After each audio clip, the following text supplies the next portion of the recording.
It is truly a great pleasure to welcome Congressman Gary Peters. He is the Congressman from the state of Michigan and a member on the Financial Services Committee and the Science and Technology Committee of the Congress. It's a pleasure to welcome you. Well, it's great to be here with you. Congressman, Michigan especially is facing the turmoil rather more difficultly compared to the other states in the union. And you have taken some great initiatives. So let's talk about your role in the Science and Technology Committee. Well, it is true. We've gone through an awful lot here in the state in the last few months with the auto industry and what has really happened as the economy has collapsed around us. The auto industry, of course, has suffered a great deal now that Michigan leads the country in unemployment, and we may see that unemployment continue to increase as we're starting to stabilize. It's been a very, very painful time here in Michigan, but we also have to be optimistic about the future, and the future really lies with the incredible entrepreneurial talent that we have in Southeast Michigan, as well as the incredible technological know-how and creativity that we have.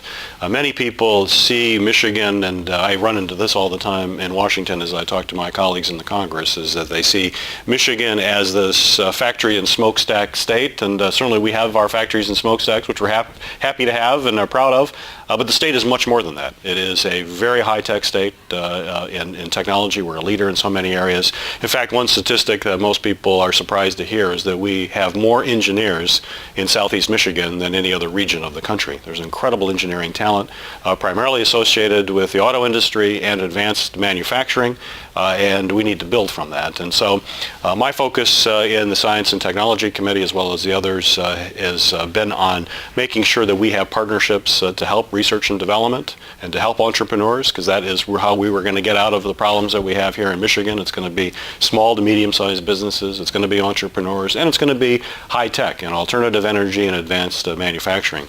I just authored and had passed in the House of Representatives about a month ago a bill called the Advanced Vehicle Technology Act of 2009.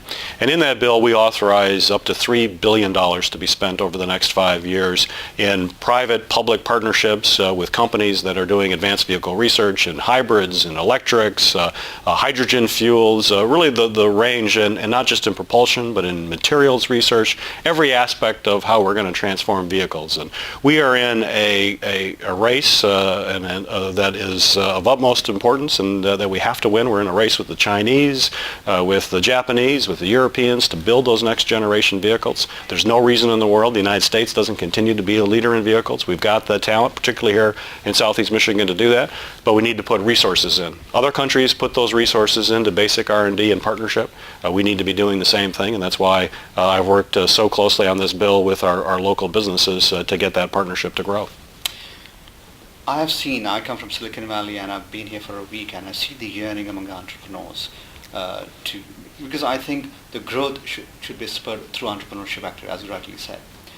But there seems to be almost a consensus. There's not the right political will to help, because without the right policy, entrepreneurs can only do so much. We have to, gel together to move forward. So I want to understand why are, policymakers hesitant, or if they are not, then why the perception so different outside?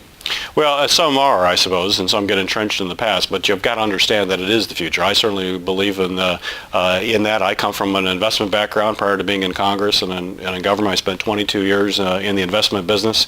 I understand what it's necessary to grow businesses, and they have to invest and nurture them, make sure they have the resources to prosper, and to create a set of circumstances by which entrepreneurs can flourish as well. And right now we have some of those challenges. I mentioned my Advanced Vehicle Act, which will have resources for research and development.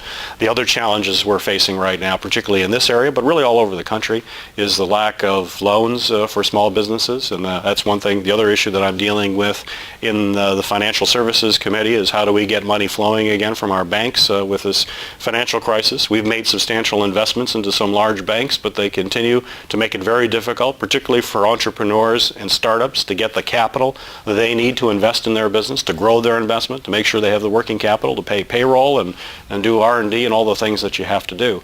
And I'm particularly concerned with what's been happening in Michigan when it comes to the banking industry. In some ways, we've been redlined because of the problems that we've had with our auto industry, and it's even harder for entrepreneurs in this area right now to get the money they need to start their business or to grow their business. And in fact, I'll be holding a financial services field hearing in Detroit in the next month where we're going to specifically deal with some of the issues, not just in Michigan, but the Midwest generally is also facing some of those problems. And I think there needs to be a stronger appreciation from my colleagues in Washington that we've got to work with these small businesses, make sure their loans are there. The Obama administration just announced a couple days ago working to bring in more TARP funds for smaller banks to get money to smaller businesses because there's certainly the awareness there from the administration, which I share, that you don't create jobs in America if you don't help entrepreneurs and small to mid-sized business. That's really the engine of growth. So there is a growing awareness of that. We've got to deal with it on a variety of fronts, from capital to tax policy, also making sure that small businesses aren't burdened with taxes to the extent that they don't want to make those kind of investments. And also it's related to the healthcare debate that we have in Washington right now. That a thing that is very troubling to me is that most small businesses, entrepreneurs, medium-sized businesses, when they try to provide healthcare for themselves, often the owners or their employees, it is very, very expensive for a small business. You can't get the same kind of rates that you can get if you're an IBM or a General Motors or a big company that can buy into a big pool.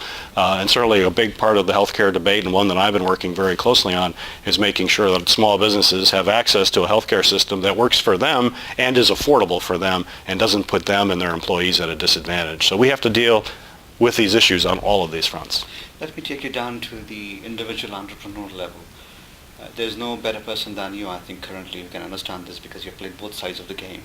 And you could be a good proponent for entrepreneurship. If an entrepreneur who hears all this and the policies that are going to be in place, but at his ground level he's still struggling, what would you advise them, 1 or 2, 3 initiatives that he could himself take to approach government and other organizations to help his cause? Well, it depends obviously on the sort of problems. Well, we work with small businesses on a regular basis in our office, and anybody who's watching this would contact their local member of Congress as well if they're having problems with the Small Business Administration loans or whatever it may be related to the federal government. We can be helpful on an individual basis. But I think from a broader perspective in answering your question is that entrepreneurs, small business people need to be active politically. They need to make sure that they're constantly talking to their members of Congress about the challenges that they face. Having this conference here today is great, and it's great for me to be here. I'm going to have an opportunity to interact with a broad cross-section of entrepreneurs that are involved in all sorts of different businesses, whether it's high-tech or all the different subcategories of high-tech as well as not so high-tech, but nevertheless the engines of growth. So that is what entrepreneurs have to do, is to make sure that they're making sure their members of Congress and their elected representatives understand their challenges. I think they're receptive, but information is power. You've got to make sure that information is getting out. Congressman, thank you for sharing your thoughts. My pleasure. Yeah, thank you.